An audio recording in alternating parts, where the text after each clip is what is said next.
Hello, this is Will at Better You. Today I want to talk to you about weight. We come into the gym and we want to be able to lift heavy.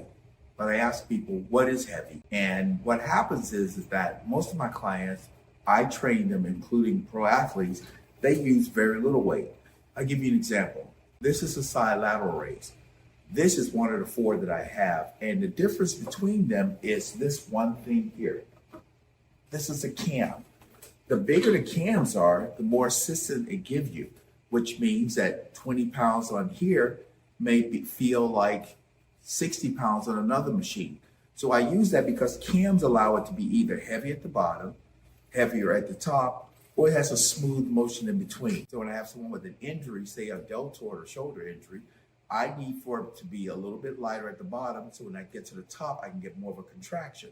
Whereas if it's too low, the pressure is here, I will actually hurt them or injure them. So when we come in and they look at the weight stacker, the first thing they see is they see the position of the peg. They may see the peg go down 1/3 and they say, well, I'm not strong. Why do you say that? Because I'm only doing 1/3 of the weight stack. What they don't realize, all weight stacks are not the same. You go to some gyms, the weight stacks may increase by 5-pound increments.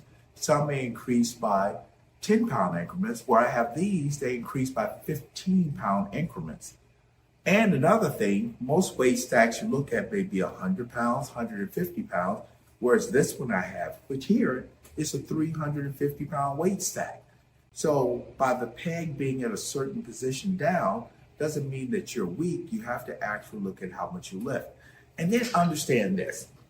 There's people who work out, people who exercise, and people who train. And what's the difference? I am not a weightlifter. I bodybuild. And in bodybuilding, there's a difference. Weightlifting is, let me see if I can get this weight up. And what I'm doing is I'm moving. In bodybuilding, you have to know kinesiology, which is what muscle am I working? I'm trying to work the side delt. The movement of the side delt is this. This is a complete lockout. But when others do it and they go up higher, you notice that this muscle, which is the trapezius, pulls up with it. So in reality, the person is not doing this, they're only going here. Another thing that they're doing is they're not feeling the eccentric part, which is the stretch. This is the contraction, and you must feel the stretch. What good is it if I bring the weight up and then drop it? I'm not getting anything for it. So you have to first know how to work the muscle and put the intensity on that area. And the difference I would say would be, if I took a car to Mako, I can give it a $500 or $1,000 paint job and it will look good. But if I lift up the hood, I would see in the engine compartment, it wasn't painted. If I open the doors, the door jambs isn't painted. But when you have a car refurbished, it takes longer to get it. But what they do is they take the car completely apart, including the bolts. They clean everything, strip it, prime it, clean all the rust off of it, start putting it back together as they rebuild the motor and the transmission. Basically, now you have a new car. So that's what we're doing here. So don't look at the weight, look at your form. Weight does not matter. It's how you contract. If I'm doing side laterals, many will do this. I can do this all day. Why? Because I am not putting my delt in the position as to only isolate the middle delt. I'm using the front. And the best way to know this, trick I can tell you, is when you're up here, wherever you are, put your finger on top. When you come down, look where my finger is.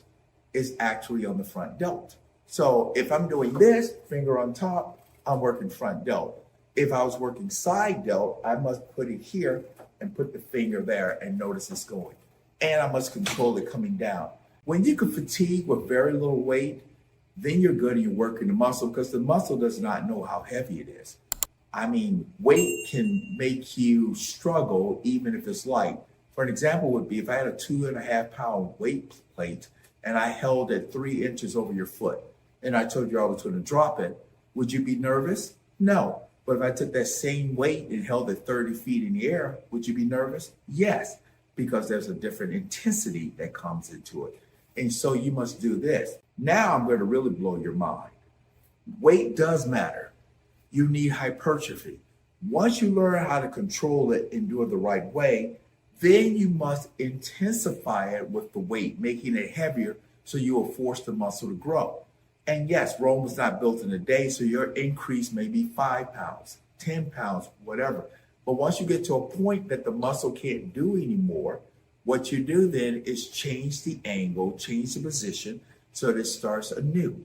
So your stress, your pain would go from, say, 5, 10 pounds you can do, maybe up to 50, and then you change it and you start all over again. This will create change for the muscle, which will make it more difficult, which will bring in growth and making it stronger. So again, forget about the ego, forget about the weight. Make sure you do the weight and the form correctly. And once you get that, you slowly increase the weight to make yourself stronger. And you get to a point, then you start all over again. This is Will. We are the people that refuse to be feeble. I say, yeah, we are the people that refuse to be feeble. I say, yeah, we are the people that refuse to be feeble. I say, yeah, we are the people that refuse to be feeble.